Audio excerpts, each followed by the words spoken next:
Hello and good evening, our beloved viewers. Welcome to this English news edition. Here are the top stories.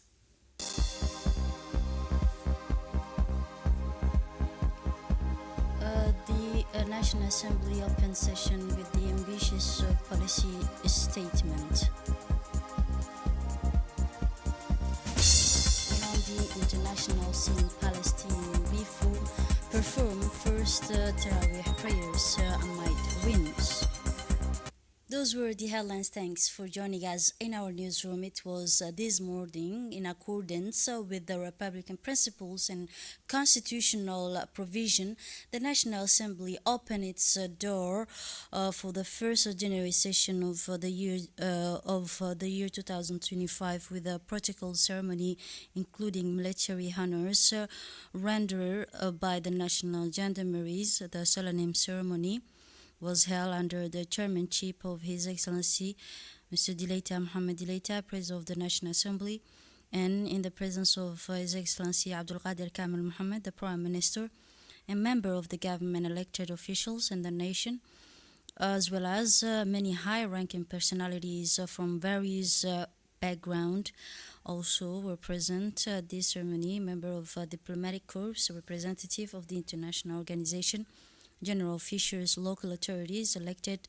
officials, and many civil society actors.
In his opening speech, the President of the National Assembly, Mr. Dileita Mohamed Dileita, shared his perspective and ambitions for this new parliamentary session.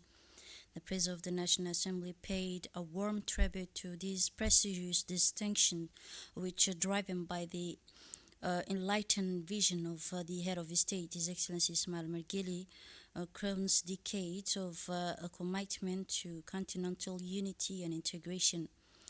His foresight and determination have enabled the Republic of Djibouti, said the President of the National Assembly, to assert itself as a key player on the African and international scene. After the speech of the President of the National Assembly, the Prime Minister Abdul Qadir Kamil Mohammed explained and present the government's general policy speech to the plenary session of the nation's representative. The Prime Minister said, "I'm going to say a few words on this subject briefly, highlighting the result that I have had the opportunity to detail on many occasions. The progress made it's remarkable. The physical transformation of the capital and the major inland town is undeniable proof of this. The success we are seeing are clearly the result of the total commitment of the President of the Republic, His Excellency Ismail Margili, to a policy based on two oversight objective to make the country increasingly prosperous and to stabilize increasingly the strong nation. The aim of these policies is to make the Djiboutian nation even more resilient and thus better able to overcome the obstacles in all the circumstances, as had already been the case in recent year. Building on this success, the government is now looking to take this approach even further. This has been achieved through a policy of massive investment in the multi-dimensional and international transport system in the economic zone for the commercial development and the telecommunication. These economic sector have been the driving forces behind the national economy. As a result, very substantial private investment has taken over from public investment, creating a synergy that is conducive to a strong national growth. In the second part of his speech, the Prime Minister Abdul Qadir Kamil Mohammed reiterated on the occasion of the celebration of the 75th anniversary of the creation of Djibouti Franc, which remains a major asset for the construction of a major regional economic and financial center. As the support of the Franc Djibouti, the government is therefore reaffirming its determination to strengthen the development of this commercial, digital, and financial hub, and is also pursuing its effort to achieve greater integration of this modern regional economic hub throughout East Africa. The Regional Economic Cooperation initiated by IGAD is a factor for peace and social development for all the people of the region. Djibouti, which holds the presidency, is continuing its effort to ensure that the East African region can develop peacefully. The aim now and in the year coming is to complement Djibouti as a growing commercial, digital, and financial hub with a new function. The development of industrial, said the Prime Minister, that this activity and the ambitions is very high, and the contain which will be which will overcome very significant, but the government's determination is total. It is the vision of the President of the Republic to make Djibouti an industrial process center for the entire region, conclude the Prime Minister. The meeting to launch the activities of the blessment of Ramadan was held on Thursday, 26, 2025, in the meeting room of the National Library and Archive, chaired by Her Excellency Dr. Hibo Mumin Asoui, the Minister of Youth and Culture. The meeting brought together a number of senior officials, including the Honorable Member of Parliament and the President of the Commune of Belbela and Bulaus. The Minister is Technical Advisor, the Regional Deputy Director of the Ministry of Youth and Culture. The aim of the meeting was to plan and coordinate the various activities to be organized throughout the country during the holy month of Ramadan. This initiative, supported by the MGC and its partner, which will aim to strengthen solidarity, cohesion, and civic commitment to through the cultural and social activities, which aim at cohesion between young people and local community.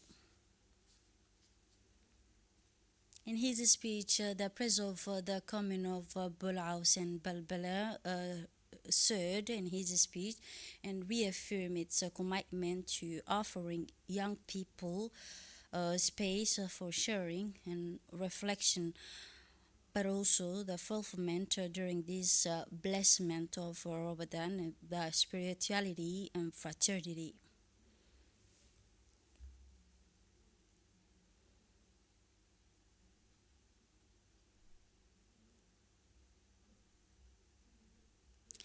In her speech, the Minister of Youth and Culture, Dr. Hibo Mumin Asowe, reaffirmed that emphasize the importance of this initiative in fostering local impact and encouraging the active participation of all citizens, especially young people, in the planned events. She also reiterated the government's commitment to support and accompanying these activities. Like the rest of the people of Islamic world, Djibouti take full advantage of Ramadan. The holy month is seen as a precious opportunity to achieve piety and draw closer to the Almighty God, marked by an intensification of acts of worship and devotion. However, Ramadan is in Djibouti is more than the abstinence from food, drink, and lust during the day, followed by the nightly prayers of Taraweeh. It embodies much more than a simple ritual. It is a period of spiritual and social transformation, infusing faith and compassion into people's hearts. This month combines age-old tradition, religious values, and deeply rooted customs. As soon as the sighting of a lunar crescent is announced, the rhythm of life in Djibouti is transformed. The mosques are full with decoration and welcome increasing number of worshippers with which who came to perform their prayers in an atmosphere of mediation, Quranic recitation, and sermons resound, reminding believers of the values of patience. But also the solidarity issues. Family, it's important to emphasize that Ramadan is not just about fulfilling religious obligation, but above all a school of values and ethic where faith is renewed and principles of generosity and fraternity are reinforced.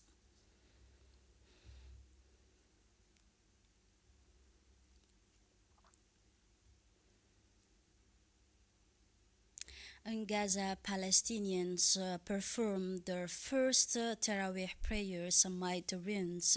Palestinians have performed the first Taraweeh prayers of the holy month of Ramadan in war-torn Gaza amid the ruins of mosques starred across the enclave, according to a correspondent for the agency. Palestinians set up a carpet and met to the next ruins of destroyed mosques to perform Taraweeh prayers.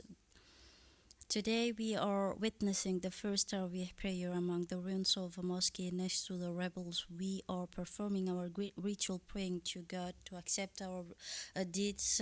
Bilal Ahmed, an imam in Gaza, told the agency, Gaza Minister of Waqf, reported last week that the 1,109 of Gaza people mosques gathered in the mosques have been fully destroyed or seriously damaged by the army.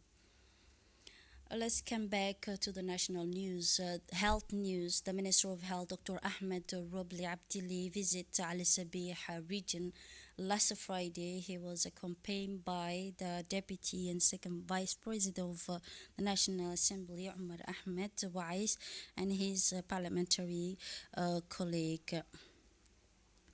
Upon their arrival at the region in Ali Sabih, the member of the government and his outreach were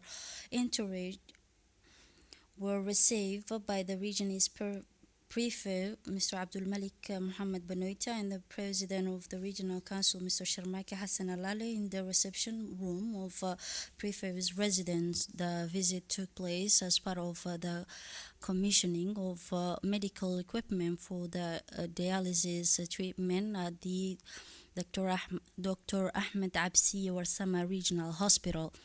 To this end, the Minister of Health, led by the regional official, immersed himself in this major hospital center. On site, they were warmly welcomed by the hospital's Director General Mohammed Miguel, all the medical staff and traditional chief. During the inauguration ceremony for this medical dialysis unit at Al Sabih region, the minister, Dr. Ahmed Roble Abdillah, said that this dialysis center will serve patients from two southern region, as similar medical units will soon be up and running at Tajura Regional Hospital.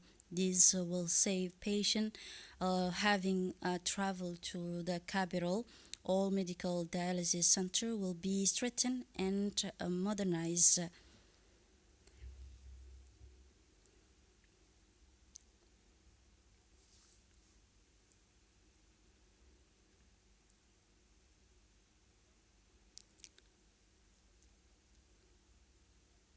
In his speech, the Deputy Umar Ahmed Wais thanked the Minister of Health, Dr. Ahmed Roble Abdili, for setting up these dialysis units in Ali Sabih region, which aligned the region with the most patient requirement.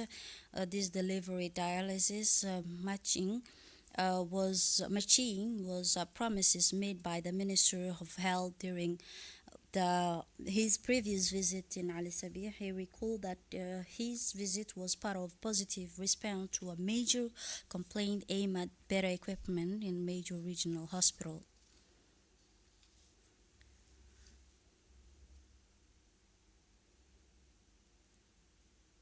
For his part, the Minister of Health, Dr. Ahmed Roble Abdillah, emphasized that the inauguration of the dialysis department fulfilled the promise made by the head of state, His Excellency Ismail Margili, and from now on, many patients will be dialysed on site without having to be evacuated or travel to the capital previously. The minister was responsible for transporting patients to be dialysis center at Peltier Hospital in Djibouti. This dialysis treatment is very hard on both patient and career. He appealed to the Djiboutian to avoid anything that could damage their health, as conclude the minister. Indeed, the Minister of Health, Dr. Ahmed Roble Abdili, held a faithful meeting last Friday afternoon at the Prefect's residence with the locals of Ali Sabih region and the local women's union. The gathering marked an important moment for the region and was attended by several key political and administrative figures of the region. The event was attended by the region's Prefect Abdul Malik Mohammed Banoita and President of the Regional Council Sharmake Hassan Alale, principal figures such as Deputy and Second Vice President of the National Assembly Mr. Umar Ahmed Wais and his parliamentary colleague Abdou Sekiye and Elmi Mohabe Wais were also present at this meeting, which brought together a wide range of local stakeholders, including senior officials from the Ministry of Health. The discussion were focused about various public health and development issues in the region. But also the discussion were focused on health challenges in Ali Sabih region, including providing healthcare infrastructure, raising awareness of health issues and the specific need of the local population. This meeting demonstrated the commitment of the minister and his department to work toward continuous improvement in health service.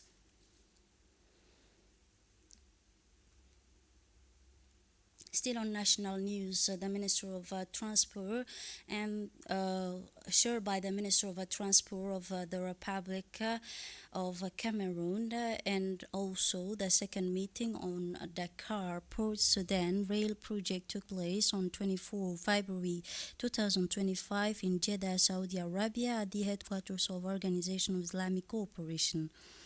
Organized by the OIC General Secretariat, 13 member states involved in the project were invited to this second meeting. Burkina Faso, Cameroon, Chad, Djibouti, Guinea, Gambia, Libya, Mali, Nigeria, but also Senegal were present at this meeting. The OIC Secretariat represent a representative of member states with the background report on the OIC Dakar Port in Sudan Railway project and the various activities carried out to the day. But now, the Committee for the Development of Mulud town, a civil society player in the region of Dekhel in Mulud, in a particular sub-prefecture of Mulud, held a reviewed and handover meeting on Thursday, 27 February at Sheraton Hotel, created in February 2019 by young executive from Mulud. The committee's objectives are to promote socio-economic and cultural development, but also to act as a link between the population and government, as well as with the national and foreign technical and financial partners. The committee, previously headed by outgoing chairman Mohamed Roble Dabbar, reviewed its activities over the past 6 years. One of its first flagship activities was the organization of a 4th anniversary of creation of Mulud on 21 February 2019, which the President of the Republic, His Excellency Ismail Margili, and the First Lady Qadra Mahmoud Haida attended at the invitation of the committee. The handover ceremony was attended by the Minister of Environment and Sustainable Development, Mr. Mohammed Abdul Qadir Musa Helem, but also the Secretary General for the Ministry of Interior.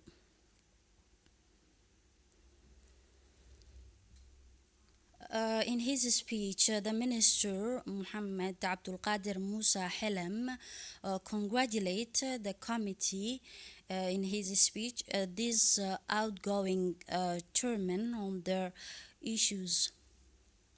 For these issues, the Minister said and encouraged them to continue their effort in order to improve the living condition of a rural population.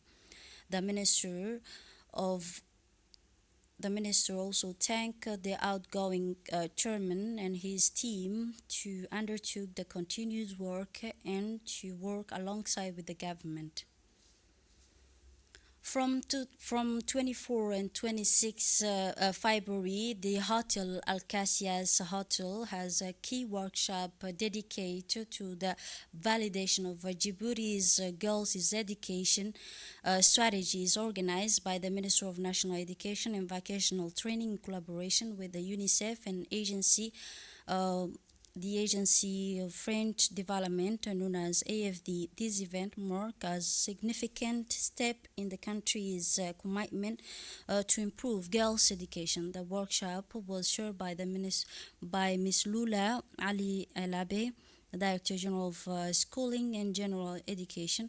She praised the importance of the event, which brought together a wide range of participants, including the Director and Inspector from the Interior Region, Head of MENFOP Department, and representative of national NGOs, and also technical and financial partners. During the 3 days workshop, executive from MENFOP and national NGOs will focus on validating the budget action plan and the commitment of this plan that will accompany the national girls' education strategies for the period 2025-2035.